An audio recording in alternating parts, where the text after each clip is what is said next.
Ecclesiastes chapter 5. And we looked here at the beginning, he talks about being mindful when you come into the presence of God and the things that you would promise to God. He will hold us accountable to those things.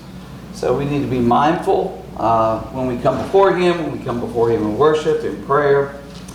He also talked about verses 8 and 9, the oppression that is here in this world and how we find comfort in part in God in that oppression, understanding that high official watches over high official and there are higher officials over them.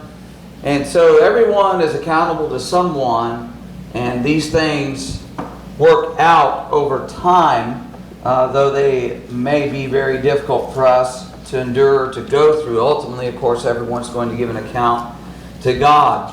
In the following verses then, 10 through 20, where we left off, Solomon expounds on the vanity of material riches in this life. And we had covered verse 10 last week, someone who loves silver will not be satisfied with silver. He who loves abundance with increase, this also is vanity. And we talked about how we can't be satisfied with riches because that's not the way we're made. We're made to be satisfied in having fellowship with God. And so anywhere else that we look for satisfaction, for contentment and happiness, it's going to end up being empty. We are not going to find that happiness, that contentment, if you will. So let's read now verses 11 and 12. Ecclesiastes 5, 11 and 12 is he continues to talk about these goods and material possessions, things like that. Who will get it? Philip? When goods increase, they increase to eat them. So what profit have the owners except to see them with their eyes? The sleep of a laboring man is sweet, whether he eats little or much. But the abundance of the rich will not permit him to sleep. Okay. So, an increase in goods brings what?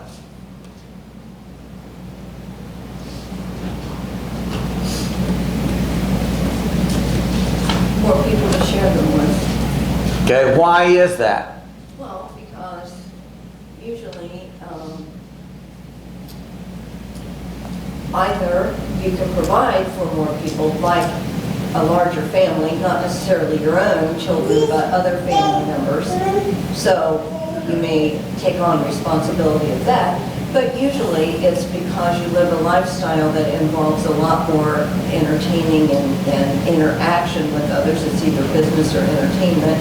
And so you accumulate people that you're spending money on who are helping you spend your money. Not always in a frivolous way, but in some way.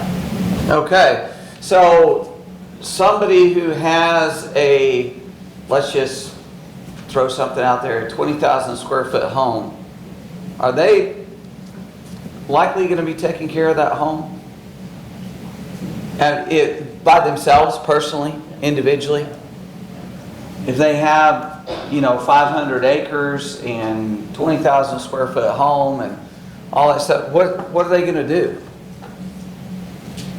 Hire people to help. Hire people to help. They're going to have people who take care of, maybe cooking, cleaning, maybe different aspects of cleaning. They're going to have people to work the grounds if they have animals. They may have ranch hands who take care of that. They may have people who take care of their cars. Some people have really large car collections. Well, they have to have a place to put that. Then they have to have somebody who oversees that and looks after those things. So the more that you have, generally speaking, the more people that have to be involved in managing those things, taking care of those things. And so therefore, you're spending more to take care of those things. So you increase in goods, then there's an increase of those who eat them. They're consuming them. They're taking that up. So what profits, it says in verse 11, what profit have the owners except to see them with their eyes? What is that talking about? It's just a way of stating really what we're talking about, but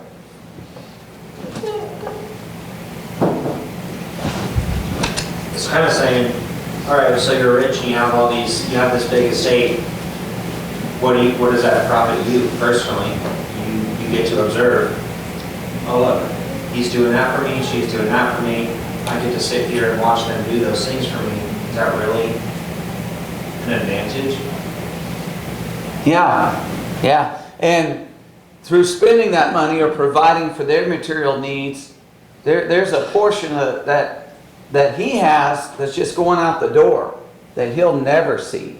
That it's gone. It's eating up. Or as Nancy talked about, sometimes you take on the responsibility as you have the means of taking care of family, of extended family, or seeing after other people. And that's another outflow. Now that in and of itself is not bad. We need to be looking out after people. We need to be kind and generous. But he's just making the point, look, it's not like because you increase in goods, all that's just going to be yours. And you're going to pull all the enjoyment out of everything that you have. Because it gets more complicated as the goods increase. There are more troubles that come along. Question number 5 I had asked, what is the difference between the two men discussed in verse 12? Sleep of a laboring man is sweet, whether he eats little or much. The abundance of the rich will not permit him to sleep. So what's the difference in these two? One worries or thinks about what he's going to do with his great riches, and the guy that's labored much has just rest. Why can he rest? Because he doesn't have to worry about all the money he's got and all the things that he possesses and all the things he has to take care of. What's another way that we put it? Philip? The man who labors is physically exhausted today. So, he's going to be able to rest easier. And as far as the rich man, or the people, the abundance of the rich, I think that kind of ties back to verse 10, where it says, nor he who loves abundance with increase. So he can't sleep because he's always worried about how to get more. Okay, he's worried about his possessions. Are they secure? Are they being taken care of? Are they being watched after? Those types of things. So he's anxious about that. But the laboring man, does he have the big investment account? He has to worry about what's happening with the stock market when war breaks out in Europe. Is he worried about that? The laboring man? He's not worried about that. I don't have any money in the stock market. So, not worried what the stock market does, right? So, those types of things, that a laboring man, sometimes we call it a hard day's work for a day's pay. He's worked, he's earned his money, he's done a good job, he's physically given his all. He can go and lay down and rest well at night. He's not worried about all these other things going on. Could we, distinguish the type of work here a bit? Is it saying one who works more in a physical capacity versus one who works in less of an office job versus a white collar versus blue collar? Is that what some of the distinctions? We're not talking about someone who works and someone who doesn't work because they're rich. Or is it either? I would say either or. I would take laboring man here to mean primarily the physical laboring man. He's out there, he's working with his hands, as the New Testament talks about. But it would certainly fit those of us who have office jobs, right? Where we're not out there digging ditches or laying brick or whatever it might be. That it's still somebody who's laboring, who's working day in and day out. They don't have all these things in this world, as far as the material goods, that they have to sit there and worry about. They put in a good day's work, and people with office jobs do get tired. They get tired at times. So, there is that aspect to it, but I would say it's either or. And the rich man is not necessarily one who's laying around. He's got somebody fanning him and feeding him. It very well could be somebody who is busy in overseeing all this stuff, But he's got so much stuff, so many things, his mind is just constantly going on it. All right, so anything through verse 12. One other thing that I think we can add to this is, and this is based on other Proverbs and also writings in Ecclesiastes, we think as Americans sometimes, if I just had more money, I wouldn't have to worry so much. But the Bible tells us through and through the exact opposite is true. The more you have, the more weary you are, and the more worried you are. And that's what he's saying here. I think in all these verses, money's not the answer because it's vanity. And you have, the more you have, the more you're going to worry. You're not going to sleep well at night like the man who doesn't have one. Right, right. And he circles back to that in chapter 6. I want to do a pretty good dive on that there as well. It's this conversational type thing he's taking us through as he's talking through these different things. He circles in and out of them, and like John said over and over, he talks about this theme of, hey, the more you have, don't think that's going to solve your problems or lift your cares in life, because that's not the case. So let's read verses 13 to 17 here. Ecclesiastes 5, 13 to 17. Who'll grab that? John? There is a grievous evil that I have seen under the sun. Riches were kept by their owner to his hurt, and those riches were lost in a bad venture. And he is a father of a son, but has nothing in his hand. As he came from his mother's womb, he shall go again. Naked as he came, shall take nothing for his toil that he may carry away in his hand. This also is a grievous evil. Just as he came, so shall he go. And what gain is there to him who toils for the wind? Moreover, all his days he eats in darkness and much vexation and sickness and anger. Okay. So, it says this man has riches to his own hurt. How is it that he has riches to his own hurt?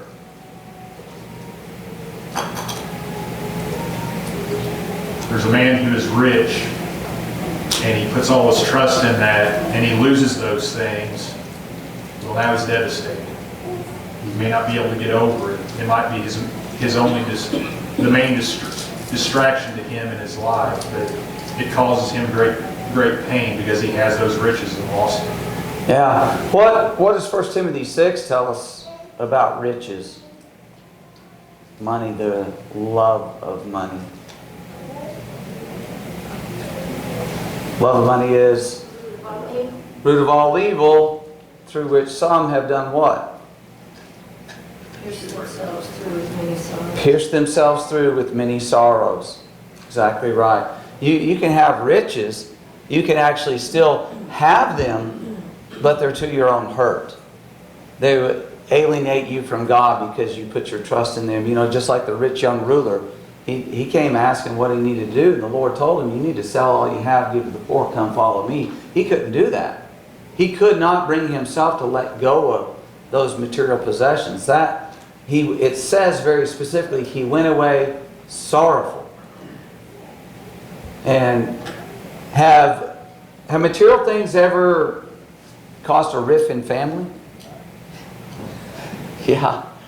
You can have things to your own hurt. And it can come between you and family members, you and siblings, you and children, you and your parents. It can cause problems there. You can easily lose them, as John pointed out as well there. Bad, I think his translation said a bad venture. It's a bad business decision. It's just bad dealings. Just things don't turn out like they're supposed to. So you end up leaving them, and they end up leaving you, if you will. You end up losing them. And so there's nothing to pass on. What does it say, 15 to 16? The universal truth. It's like Job said, naked I came into the world, and naked I'm going to leave. Yeah. There's absolutely nothing we're going to take with us except our soul. That's it. So we came with nothing. We're leaving with nothing, and therefore to put everything in our life centered around these things is a huge mistake. It's going to leave us with that emptiness as we've been talking about. So, verse 17. All his days, how is it?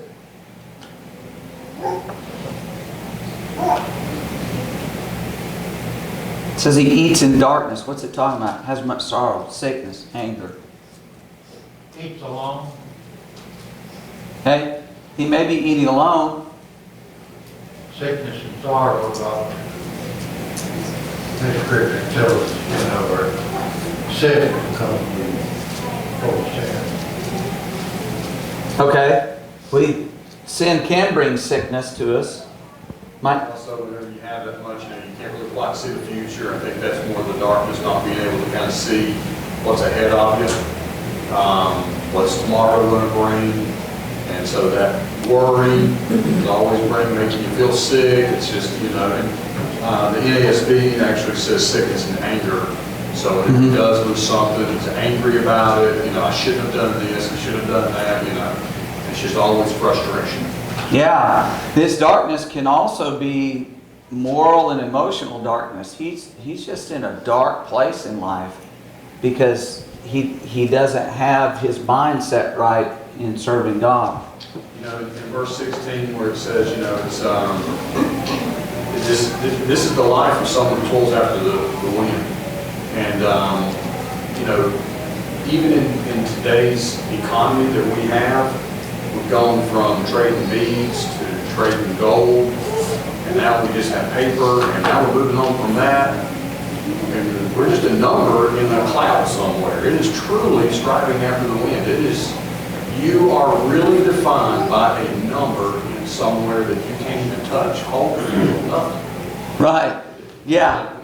Yeah, we are most definitely in a place where literally our wealth that's stored up in these electronic banks could be gone tomorrow, instantly. Not somebody stealing it. The system crashes. The government decides, you know what, it's not yours anymore, it's ours. All kinds of things. So we just need to be prepared. You know what we think we have, we may not actually have. What we think we control, we may not control. This is more of a question, but in verse 17 when he says that he eats in darkness, do you think that means that he works all day long, and when he gets home, finally settles down to eat, it's dark, and he's worried, he worries himself sick, his family's not there anymore because he's worked himself to death. Is that what he's saying? Well, it could be literal darkness. It could be. But I think it's probably more the aspect of he's lonely, he's in darkness, he doesn't have anybody around him, he doesn't have the foresight that he needs because he's focused on those riches. He's in moral darkness. Emotionally, his life is dark. His mood is dark. It goes along with that sorrow and sickness and anger, as Mike was talking about, that anxiety that's just eating him up inside. As far as like physical darkness, it does, when you look at the account of the crucifixion of Christ, his betrayal, his arrest, all that, it says when he got up from supper, it was night. And it was literally night, and then it was dark for 3 hours when he was on the cross, but that was a reflection of the moral darkness that was there. So there could be somewhat of a double aspect on that. Nancy. Well, I have a question too. Are we still talking about the man in verse 13? Is this a continual thought on him, or is this a different thought, just a generalized thought at the end, where we're down in 16 and 17? I take it as applying to that man. It could be general, but I take it as one thought going through. Here's how this man is. Here's what he's done, and he's in a bad place. Right. So basically, the loss of his riches ruined his life and his attitude about life, and it really handicapped him. And you can contrast what Nancy said about that man with Job, who went through the same thing. He lost everything he had. He said, "Naked came I in, naked will I leave. Jehovah giveth, Jehovah taketh away." He shaved his head and worshiped God. Right. And that's the attitude that we should take, because we may go through these things, we just don't want to lose our soul over it. Right. Exactly right. Exactly. All right. Let's read verses 18 to 20, please. We'll grab 18 to 20. Charles, you want to get that? Ecclesiastes 5, 18 to 20. here is what I have seen. It is good and fitting for one to eat and drink, and to enjoy the good of all his labor, in which he toiled under the sun all the days of his life, which God gives him, for it is his heritage. As for every man to whom God has given riches and wealth, and given him power to eat of it, to receive his heritage and rejoice in his labor, this is the gift of God. For he will not dwell unduly on the days of his life, because God keeps him busy with the joy of his Lord. Okay. Question 6. Why is it not wrong to enjoy the material blessings of life? Because God blesses us with those things. God gives them. For what purpose? Survival. For our What's that? enjoyment. Survival. Survival, basic needs to provide for us to use and consume. And I literally think it's also for our enjoyment, so that Yes. we can find happiness here. Yes, it is for us to enjoy. It's not, let's put it this way. It's not sinful to enjoy a fine meal. You know? There have been various philosophical schools in times past, like the Stoics. You don't want pain, but they also believe you don't want pleasure. And so their idea was everything you eat needs to be bland and dull. Life needs to be dull. The clothes you wear need to be dull. Just that getting away from it. Today, it would be seen in the monastic lifestyle. Particularly, you think of like, what are those guys? Monks.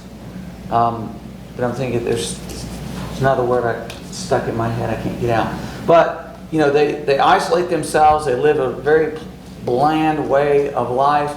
That's not what he's saying here. He's not saying you can't enjoy anything. Just don't wrap yourself up in it, Chris. It goes back to what we were saying earlier. An honest day's work for an honest day's pay, and you can enjoy that and wish to be content with that. Contentment, learning this is what I've got. I enjoy what I've got, and don't try to go above and beyond and grasp for the wind for something that's a goal that's not reachable, basically.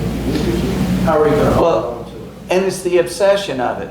Because there are people who work through their life, and they're not obsessed, they're not focused on it, but doors of opportunity open up. They're able to move forward, they're able to progress up the corporate ladder, so to speak, or their businesses grow, or whatever happens. It comes, but it's not as a result of them being obsessed with those things. They keep their mind, their heart in the right place. Let's press forward real quick. Mike, go ahead and make your comment. Let's press forward then to chapter 6. This looks like a comparison to what you had before. Yes. Where the guys poured it all up, and this guy's actually enjoying life and stuff like that. And he even talks about how they eat.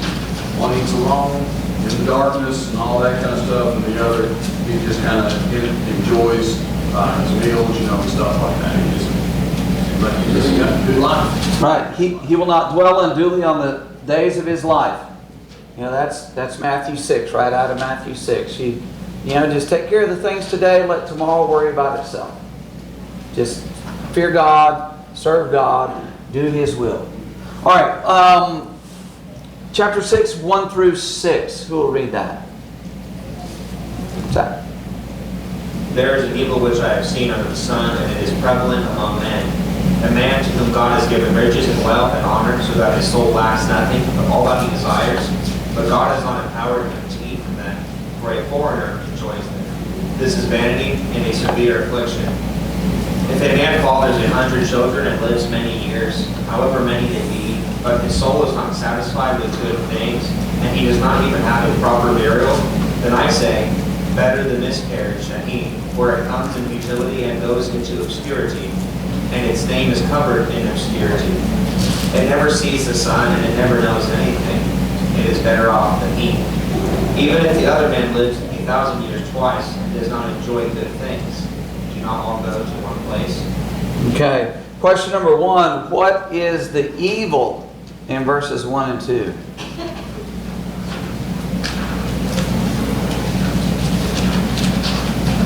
There's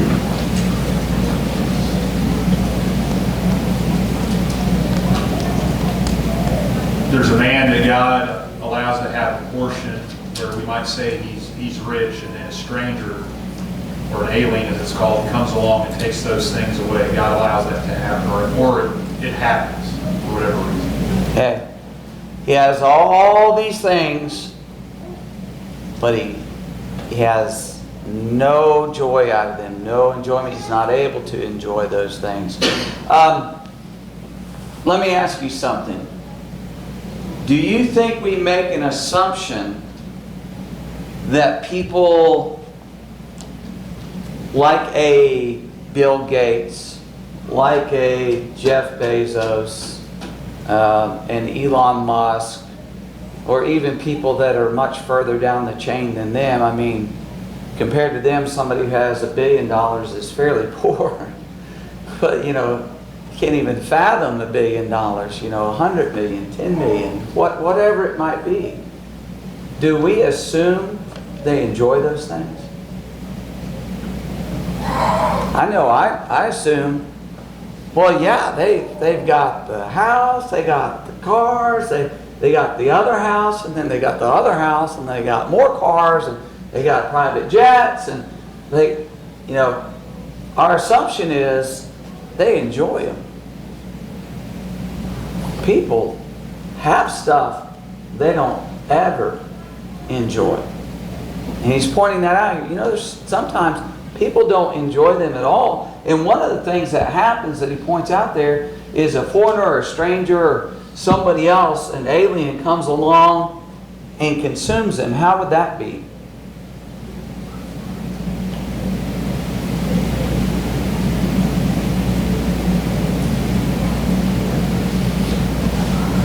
Could it be they were stolen from him, or you got sick and it was out of your control at that point, and to retain those things you earned, or through some providential,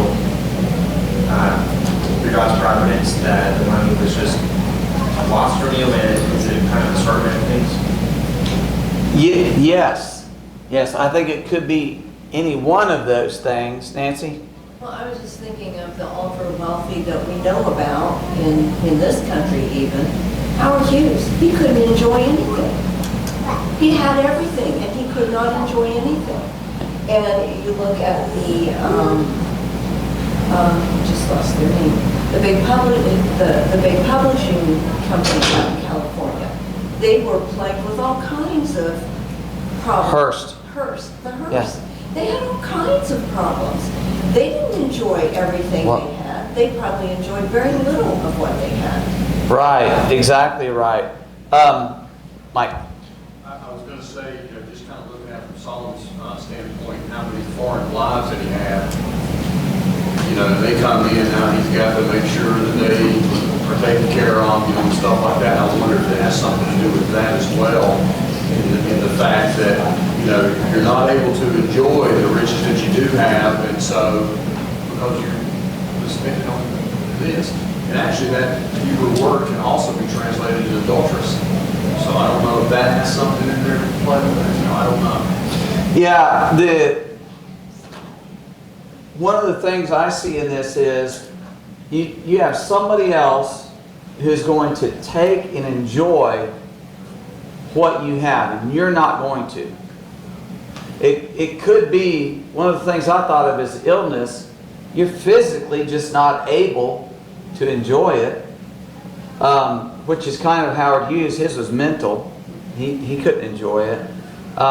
Maybe you end up spending all your money on health care, on receiving treatment that you need, and you can't actually, you're just trying to live, right? Could be that. Could be theft. Could just simply be a business failure. Could be lawsuit. You know, people get involved in lawsuits and they lose every single thing they have. War. You know, you can imagine in Solomon's day, there's a lot of treasure that gets poured into defending and keeping your country strong, or maybe you have to pay somebody off to not bother you. You know, that's part of what paying tribute was. You know, in the ancient times, you paid tribute, just make sure those guys leave you alone. Think of the czars in Russia.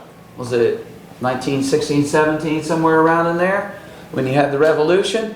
I mean, sorry, that's not yours anymore. We're taking everything. And so these things can be taken away in a heartbeat, where the person who has them, who had them, never is able to enjoy them. So while he says, look, enjoy what you have while you have it, because you may not always have it. It may be gone one day. So use it before you lose it, I guess, is one way to talk about it. But then also, in Luke chapter 12, the man who had the bountiful crops tore down his old barns, built new ones. What did that tell us? What was his issue? He said, soul, eat, drink, and be merry. You have many goods laid up for many years. What did the Lord tell him?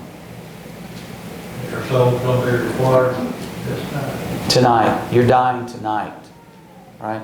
It makes me think of somebody who has this plan, I'm going to retire at 55 or I'm going to retire at 50, and they drop dead at 54. They never see it. Never happens. So we need to keep that in mind. He goes over this again and again because, you know, we get caught in this trap of thinking these material things, they can make us happy, they can satisfy us, and they cannot do that. Now, question number 2, I'd ask, who is better off and why? He goes through it there. It's pretty grim. But what does he say is better off? Who is better off? Stillborn. Why?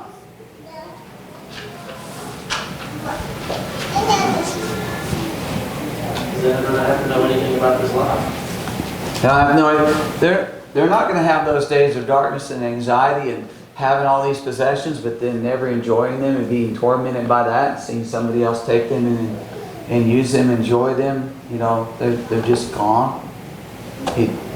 That stillborn child doesn't have to deal with that. Any other thoughts on that? All right, let's read verses 7 through 9. 7 through 9, please. Who will grab that for us? Mike, you want to do it? All men's labor is for his mouth, and yet the appetite is not satisfied. For what advantage does the wise man have over the fool? What advantage does the poor man have, knowing how to walk before the living? What the eyes see is better than what the soul desires. This too is futility and striving after wind. Okay. So some people, as we talked about before, never satisfied. Verse 7, what's he telling us? All the labor of man is for what? Food? Okay, does your translation have food? No. What does it have? Mouth. Mouth. What, Mike, was yours mouth? When he's saying for the mouth, really what he's talking about is for the physical appetite. He's laboring for the physical. But what happens? Because here's the contrast with it. The soul's not satisfied. As we talked about it before, you know, material things can't satisfy us. Here he's just representing as food or mouth. You know, you're not going to be satisfied. Look at the soul. The soul's still longing for something. So we have a spiritual need.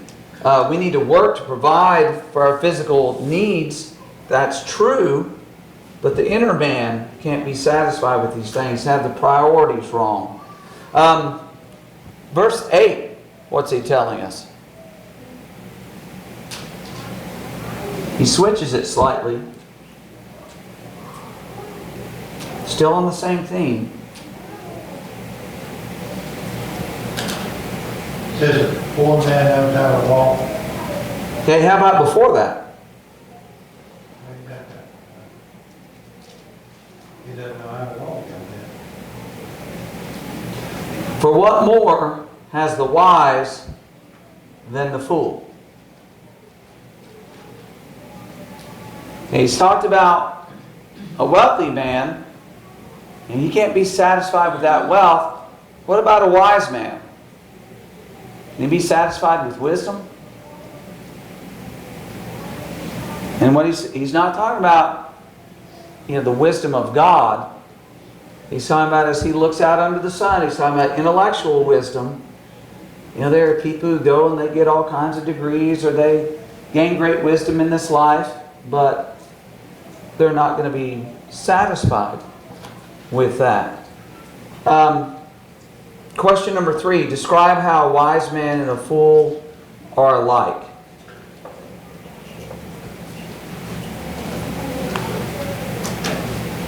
Well, to me, they both have desires for something. Okay? They both are living their life with a desire to have certain things. But in the end, it doesn't matter if they're wise or foolish in regard to without God as necessarily life. They're still going to acquire things, but it's not necessarily going to stop them from still desiring other things. It's perpetual. Right. Right. Sometimes we think of wealthy people are the ones who are greedy, and poor people are not greedy, or they're not materialistic. But we know, anybody can be materialistic. Anybody can be greedy, no matter where you are, as far as this world's goods go. The wise man and the foolish man, or the wealthy man and the poor man, they both have a need to eat. They both have to wear clothes. How many pairs of clothes can you wear at once?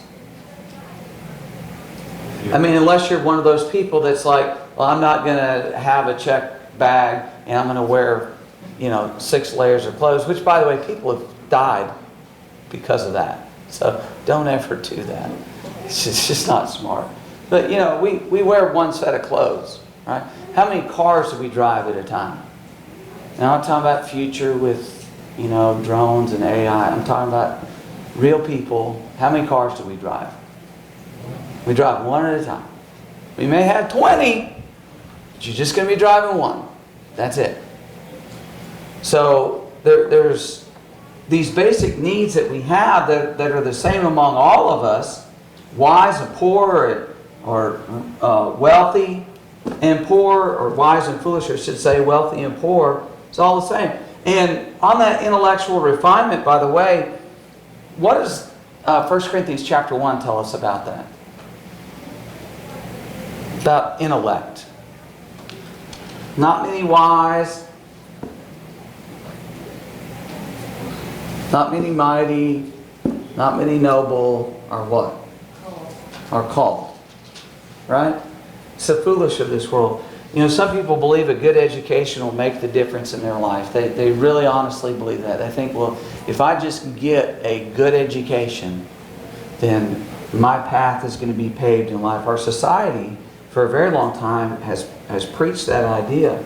Some believing having refined manners is going to bring them peace and happiness and joy in life. Should we have manners? Yes. But you know what I'm saying, hoity-toity type stuff. They think, well, that's going to do it for me. Some believe the right social circles will change their life. Some people are just totally caught up in that. With just, if I just get in the right social club of people and accept it, that life's going to be great and good. But it's all still vanity when we're not serving God.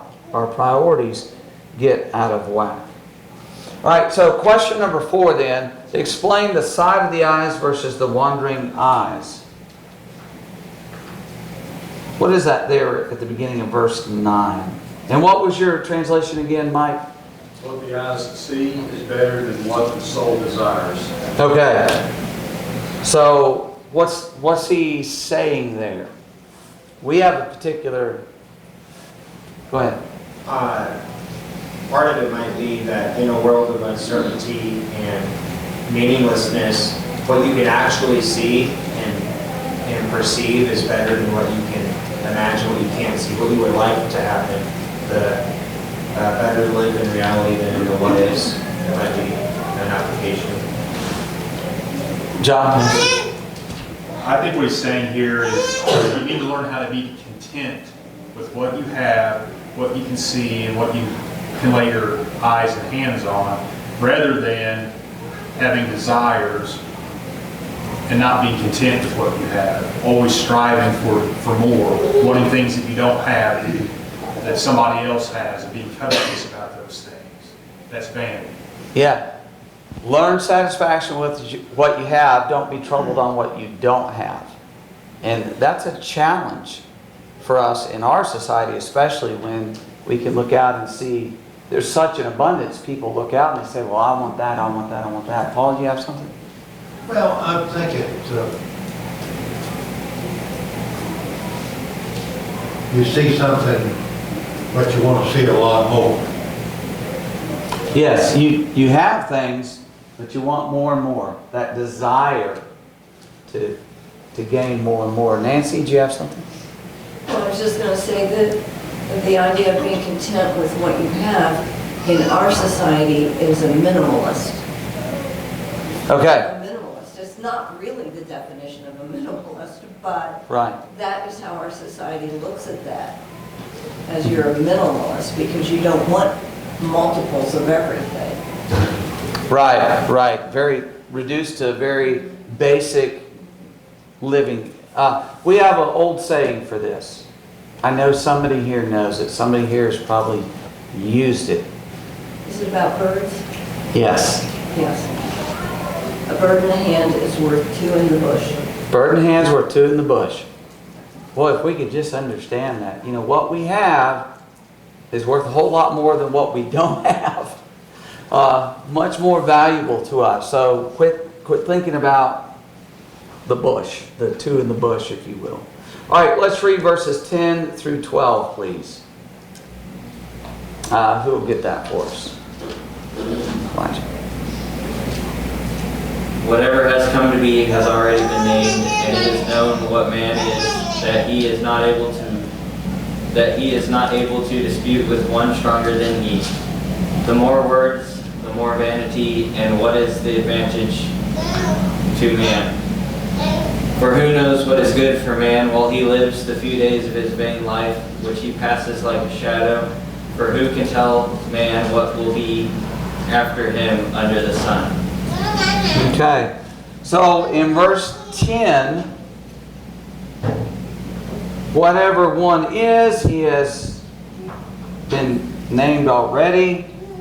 It is known that he is man, and he cannot contend with him who is mightier than he. What's this contention here?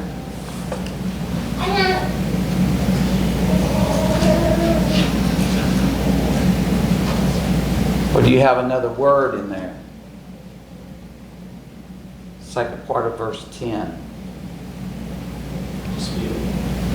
Dispute. Yeah, I got it. James 14. It's this idea of complaining about the world, about your lot in life. You know, God set up the world. You're not going to contend with Him who is mightier than you. You're just not going to be able to do that.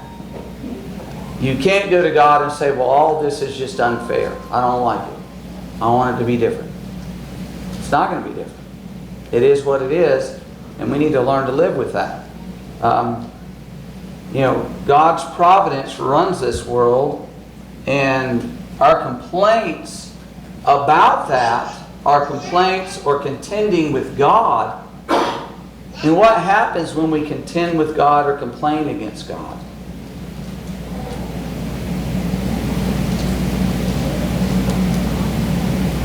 Is that a good thing? If we're complaining toward God, we're unhappy, God, I just don't like the way you've made this world. You know, people do that all the time. They complain, they gripe, they contend over clear things that the Bible teaches. They just don't like it. You know, how could a loving God send someone to hell? I just don't think, you know, they begin to complain and to gripe about the way God has set things up and His rules, His standards, the way He runs the world. And that's not going to do us any good whatsoever. It just simply stirs up God's wrath against us. Question number 5 I had asked, who thinks he knows what is best for man and what is reality? Who thinks he knows best? God knows best. Who thinks he knows best? Proverbs 14 says, there's a way that seems right to man. Yep. Man thinks materially, physically, spiritually. As our society and leaders in our society become more secularized, we're going to see more and more where they think they have all these solutions that are going to be very clearly anti-God. Not trusting God, not believing in God, not believing in God's creation and His power in creation or anything like that. God knows what is best. No man knows what? Latter part of 12.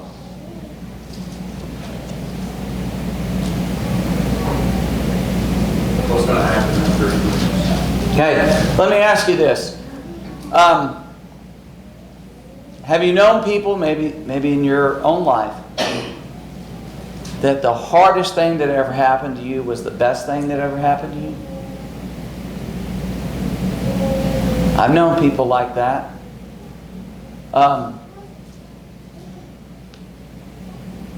But when they're going through the hard time, do they see that? No. You know, that's one of those things he's driving at in this. You know, we go through a tough time in life, and we think it's not right, we think it's unfair, we get angry, we get upset. But then only later to realize, oh wow, that was actually something very good for me to go through. To help me grow, mature, to be more focused, to draw closer to God. Those things actually ended up being better. God is the one who sees the future, and He's working in our lives what is best for each and every one of us individually. And we need to trust in that. And realize we can't see what's coming around the corner, but He can. And so what we're going through right now may be exactly the very best thing that's happening to us. And we just can't see how that's going to unfold down the road. What do we know? I want to talk about that for a second. We don't know the future, but what do we know? For certain.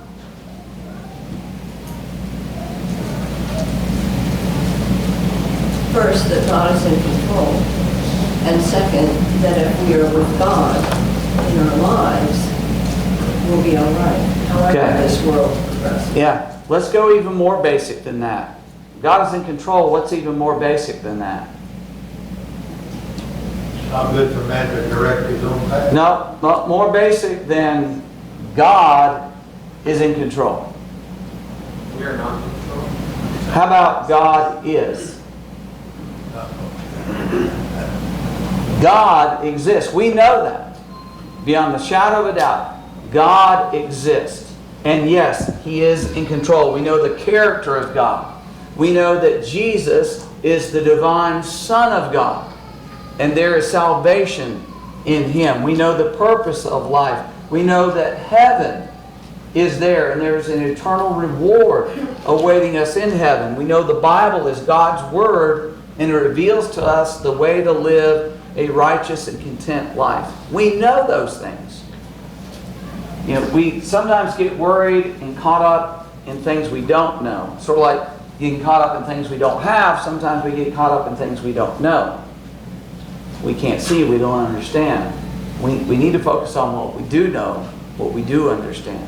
That'll help us get us through those times where it's chaotic or it's uncertain. All right, thank y'all. Next week is the gospel meeting.